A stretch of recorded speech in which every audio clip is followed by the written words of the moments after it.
हिंगोली जिल्हाधिकारी कार्यालयासमोर अनुसूचित जमातीची रिक्त पदं भरण्यासाठी आंदोलन करण्यात आलं। तातडीने रिक्त पदं भरण्याची मागणी विद्यार्थ्यांनी केली।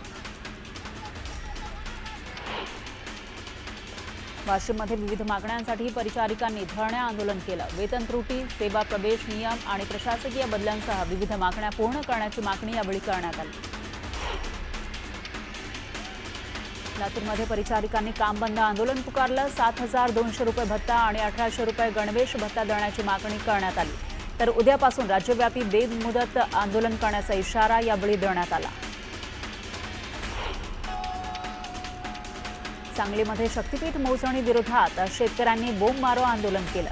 सलग चौथ्या दिवशी शेतकऱ्यांनी जमीन मोजणीला विरोध केला। तर शक्तीपीठ महामार्ग रद्द करण्याची मागणी यावेळी करण्यात आली।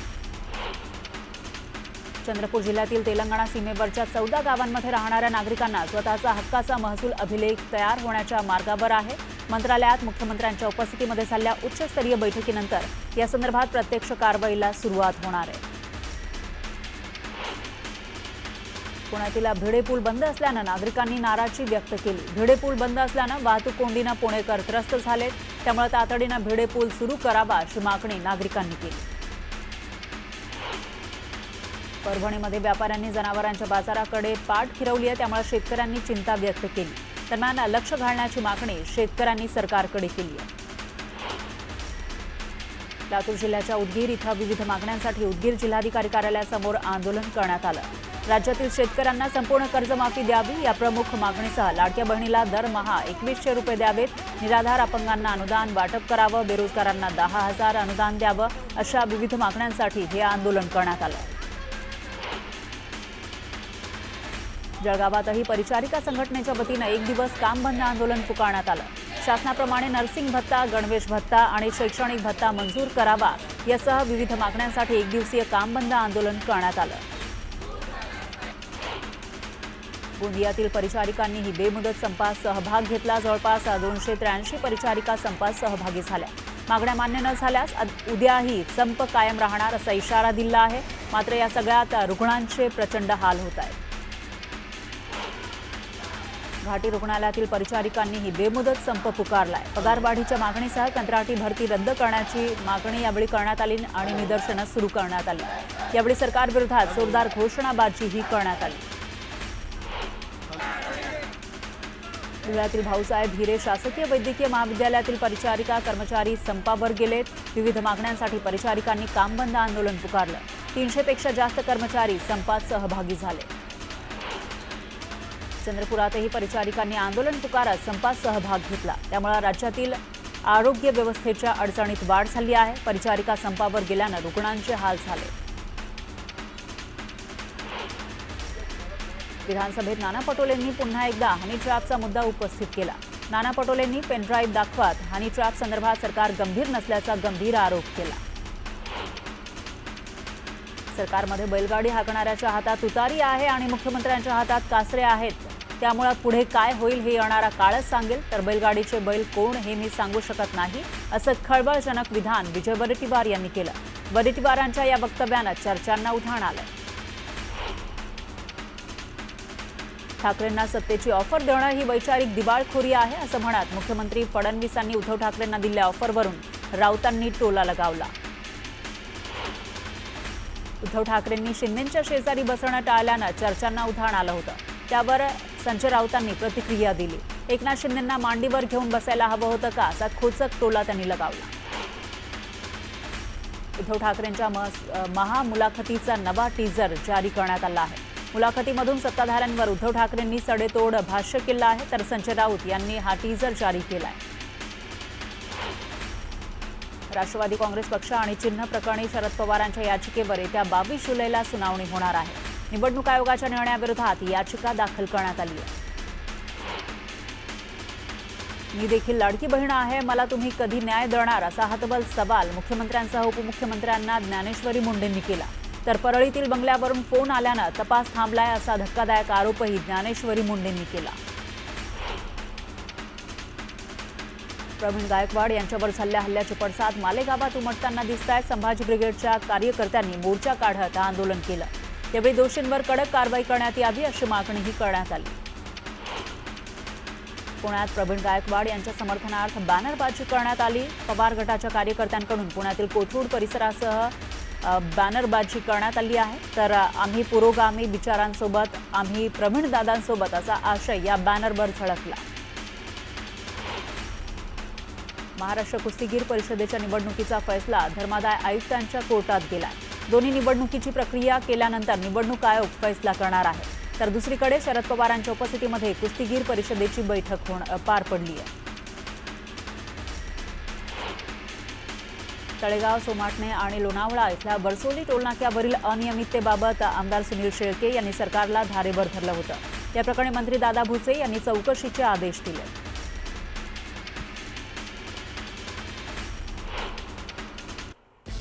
यानंतर एक ब्रेकिंग न्यूज आहे। उद्धव ठाकरे आणि मुख्यमंत्र्यांमध्ये 20 मिनिटं चर्चा झालेली आहे।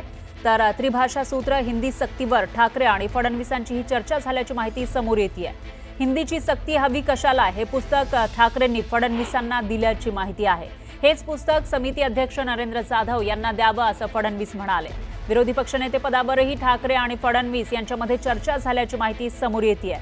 तर फडणवीस आणि उद्धव ठाकरे यांच्यामध्ये कालही एक जुगलबंदी रंगल्याचं पाहायला मिळालेलं होतं। एक ऑफर देऊन टाकलेली होती फडणवीसांनी आणि त्यानंतर आदित्य ठाकरे आणि फडणवीसांची भेट झालेली होती आणि आज या दोन्ही नेत्यांमध्ये चर्चा झालेली आहे। यामध्ये त्रिभाषा सूत्र ज्याच्यावरून आक्रमक भूमिका घेतलेली होती ठाकरेंनी, त्याचबरोबर हिंदी सक्तीबाबत ठाकरे आणि फडणवीस यांच्यामध्ये चर्चा झाल्याची माहिती आहे। या भेटी दरम्यान हिंदीची सक्ती हवी कशाला हे पुस्तक ठाकरेंनी फडणवीसांना दिलं। आणि या विषयी अधिक माहितीसाठी आपले प्रतिनिधी तुषार रूपनवर हे आपल्यासोबत जोडले गेले आहेत। तुषार, काय सांगाल? उद्धव ठाकरे आणि मुख्यमंत्री फडणवीसांची ही भेट झालेली आहे, नेमकी कोणकोणत्या मुद्द्यांवरून चर्चा झाली, काय चर्चा झाली? फरा, आपण जर पाहिलं असेल तर कालच मुख्यमंत्री देवेंद्र फडणवीस यांनी विधान परिषदेच्या सभागृहामध्ये उद्धव ठाकरे यांना खुली ऑफर दिली होती। 2029 पर्यंत आम्हाला कोणतेच चान्सेस नाही विरोधी पक्षामध्ये बसण्याचे, मात्र तुम्हाला नक्की संधी आहे, तुम्ही आमच्या बाजूला येऊ शकता। या ऑफर नंतर आपण घटनाक्रम पाहिला असेल तर रात्री 8 वाजता एका संकेतस्थळाच्या कार्यक्रमानिमित्त आदित्य ठाकरे मुख्यमंत्री देवेंद्र फडणवीसांना बोलले की मी तुमच्या स्वागतासाठी उभा आहे, तुम्ही आम्हाला ऑफर दिली। त्यानंतर आज आपण जर पाहिलं असेल तर विधिमंडळामध्ये स्वतः उद्धव ठाकरे आपल्याला मुख्यमंत्री देवेंद्र फडणवीसांच्या भेटीसाठी जाताना पाहायला मिळाले। निमित्त होतं ऑफरचं आणि आज उद्धव ठाकरेंनी घेतली मुख्यमंत्री देवेंद्र फडणवीसांची भेट। या भेटीकडे अनेक राजकीय अंगांनी पाहिलं जात आहे। राज ठाकरे उद्धव ठाकरे यांच्या एकत्रित सभेनंतर एक मोठी भेट, 30 मिनिटांची सविस्तर चर्चा उद्धव ठाकरे आणि देवेंद्र फडणवीस या दोन्ही प्रमुख नेत्यांमध्ये सभापतींच्या दालनामध्ये झाली। या भेटीच्या नंतर असं सांगितलं जातंय की उद्धव ठाकरेंनी मुख्यमंत्र्यांना पुस्तक दिलं, हिंदी सक्तीचीच कशाला हवी या संदर्भात मुख्यमंत्र्यांनी त्यांना सांगितलं की हे पुस्तक तुम्ही समिती प्रमुखांना दाखवा, समिती प्रमुखांना द्या। विरोधी पक्षनेते पदासंदर्भात चर्चा झाली, मात्र नक्कीच फरा या भेटीमध्ये काहीतरी नेमकी राजकीय चर्चा झालेली असणार आहे, कारण की येणाऱ्या महानगरपालिका निवडणुका असतील, स्थानिक स्वराज्य संस्थांच्या निवडणुका असेल, दोन्ही पक्ष आता वेगळे आहेत। गेली 25 वर्ष हे दोन्ही पक्ष आपल्याला एकत्रितपणे काम करताना पाहायला मिळत होते, मात्र आज काही कारणांमुळे हे दोन्ही पक्ष जर वेगळे असले तरीही ह्या दोन प्रमुख राज्यातले हे प्रमुख दोन नेते आहेत। एकीकडे देवेंद्र फडणवीस भाजपचे प्रमुख नेते, तर दुसरीकडे उपगटाचे प्रमुख नेते म्हणून उद्धव ठाकरे यांना पाहिलं जाते। तर या दोन प्रमुख नेत्यांमध्ये नेमकी काय खलबत रंगली, नेमकी काय चर्चा झाली याची आपल्याला विधिमंडळ बरोबर आहे। तुषार, या विषयीची अपडेट आपण घेत राहूया। धन्यवाद तुम्ही दिलेल्या या सविस्तर माहितीसाठी। यानंतर पुन्हा घेऊयात बातम्यांचा वेगवान आढावा। वर्ध्याच्या हिंगणघाटमध्ये ठाकरे गटानं मोर्चे बांधणीला सुरुवात केली आहे। निवडणुकीच्या पार्श्वभूमीवर कार्यकर्ता आणि पदाधिकारी एकवटले। यावेळी हिंगोलीमध्ये ठाकरे गटाचा मेळावा पार पडला। निवडणुका जिंकण्याचा निर्धार इथं करण्यात आला। मराठा समाजाला सरकारनं दिलेलं आरक्षणाबाबतचं आश्वासन मराठा समाजाच्या मोर्चा आधी म्हणजेच 29 ऑगस्ट आधी पूर्ण करावं अशी मागणी आमदार कैलास पाटील यांनी केली। नागपूरच्या ऐतिहासिक विधान भवन परिसराचा चेहरा मोहरा लवकरच बदलणार आहे। विधानसभा अध्यक्ष ॲडव्होकेट राहुल नार्वेकर यांच्या मार्गदर्शनाखाली विस्तारीकरण आणि नव्या प्रशासकीय इमारतीच्या आराखड्याचं सादरीकरण मुंबईच्या विधान भवनात करण्यात आलं। गोसेखुर्द धरणाचं बॅकवॉटर आणि अतिवृष्टीनंतर निर्माण होणाऱ्या पूरस्थितीचा भंडाऱ्यातील गावांना चांगलाच फटका बसलेला आहे। मात्र गणेशपूर, बेला आणि भोजापूर या 3 गावांना पूरबाधितांच्या पुनर्वसनाच्या यादीतून वगळण्यात आल्याचा आरोप करत पूरबाधित पुनर्वसनाच्या मागणीसाठी एकवटले। घनसावंगीमध्ये झालेल्या मुसळधार पावसामुळे नदी नाल्यांना पूर आला। मागील 20 दिवसात जालन्यामध्ये पावसानं पाठ फिरवली होती, मात्र पावसाच्या पुनरागमनानं सर्वांनाच दिलासा मिळाला। जालन्यातील घनसावंगी तालुक्यात झालेल्या मुसळधार पावसामुळे पिकांचं नुकसान झालंय। सोयाबीनचा कापूस पीक पाण्याखाली गेला आहे, त्यामुळे शेतकरी हताश झालाय।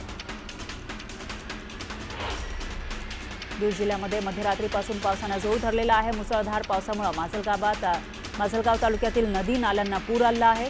इथलं जनजीवन विस्कळीत झालंय। बीडच्या सिरसाळा ते रामवाडी पोहनेर पर्यायी पूल पावसात वाहून गेला, त्यामुळे हा पूल वाहतुकीसाठी बंद झाला। त्यामुळे संतप्त ग्रामस्थांनी पूल तात्काळ बांधून द्यावा अशी मागणी केली। अमरावती जिल्ह्यातील मेळघाटातील सिपना नदीला मोठा पूर आलाय। यावर्षीच्या पावसातील हा पहिलाच पूर आहे, त्यामुळे नदीकाठच्या गावांना सतर्कतेचा इशारा देण्यात आलाय।